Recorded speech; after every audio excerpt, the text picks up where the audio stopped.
guys, we are here today because we did a little TikTok on Kate's curling video and everyone's like, can you slow it down please? So we're gonna do a really quick video and we're gonna show you how to wave your hair, okay?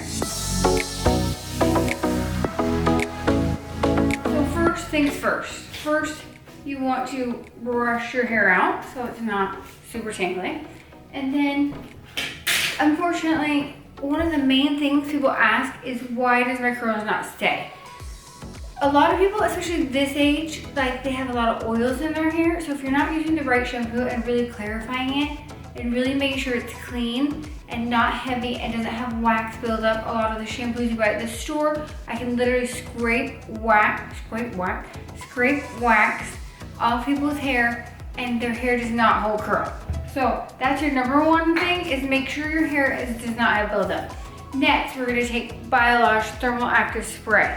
It's a heat activating spray and it's going to help the curls hold and it's gonna also protect the hair. So I am going to first spray that. Then I'm gonna take a section in the front about 2 inches wide and I'm gonna take the curling iron and hold it halfway down and then I'm going to pull that out. I want it to be kind of bouncy because at the end I'm going to kind of brush it out. So I want to make sure these curls hold. I'm going to start with the front section and the top, but you can start with whatever, but this is just what's easiest for me. People always ask, what is your setting on your curling iron? And this curling iron gets really hot, so it can go up to like 430. So mine is on 360, but I'm moving really fast. So if you do have it on 360, that's about halfway, and you just want to make sure you move fast. Now, if you want, like Kate's hair is really fine, so I want to make sure that the curls hold because her hair is so straight so they fall out. So as I go down and bring it out, I'm twisting it and that's gonna make them even tighter of a curl. So I'm just grabbing pieces and then kind of holding it until it's time to twist and then bringing it down. So again, just taking, when I go towards the bottom, I'm taking a little bit bigger sections. I think it's not as important to do really small pieces because you kind of want the top to look more piecey. And then I'm just randomly now taking different size sections and just curling back. And once I get back here, now I'm going to start changing the direction that I curl. Some forward and some back. And again, once I get about this much hair out, then I'm going to start twisting. As I bring it down, I'm going to twist it out and kind of straighten the end.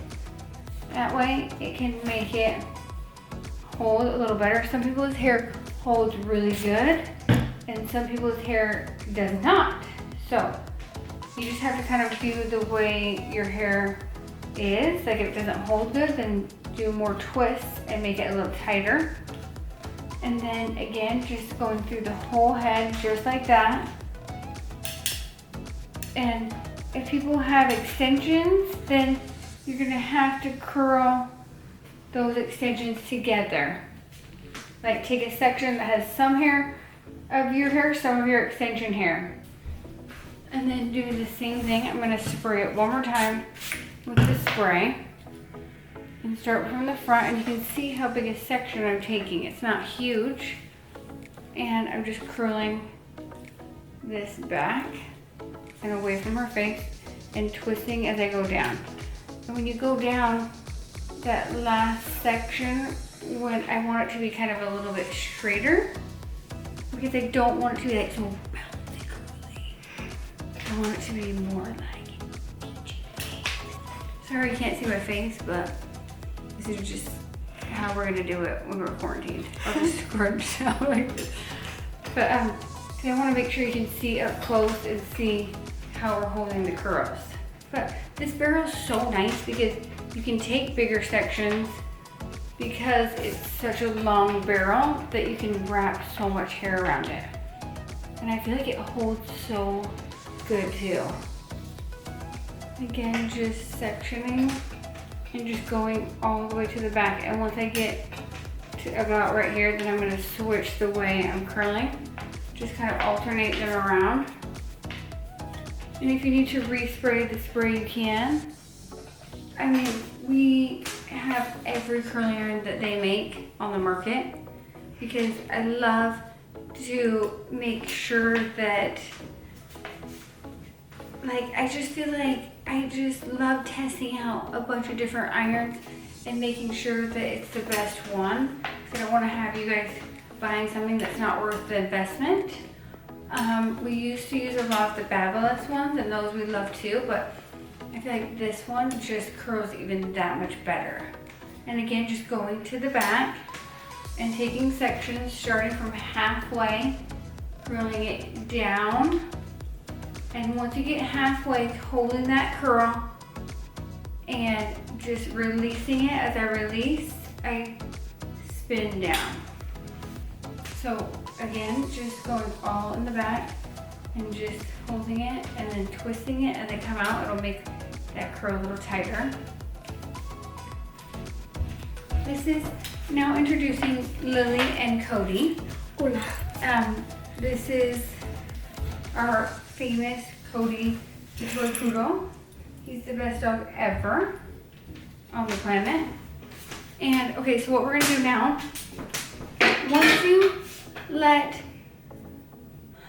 those curls sit and cool off for a couple minutes, then you will spray texture spray. This is Milbon texture spray. It's the bomb. Love it so much. And then once you let that sit for a sec, then you're gonna take a comb, a wide tooth comb, and you're gonna brush this out. Just so it's like a little bit looser and beachy. And then I'm gonna take, once again, my texture spray. I'm gonna take another one that's a little stronger. And just kind of poof that out.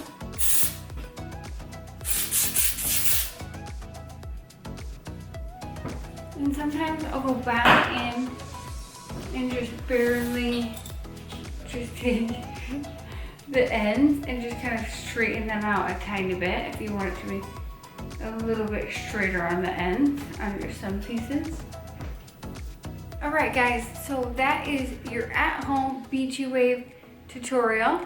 Can't wait to see you guys what you come up with, and make sure you tag me or so I can see it somehow, and we will hopefully be back soon. So thanks so much for watching. Bye.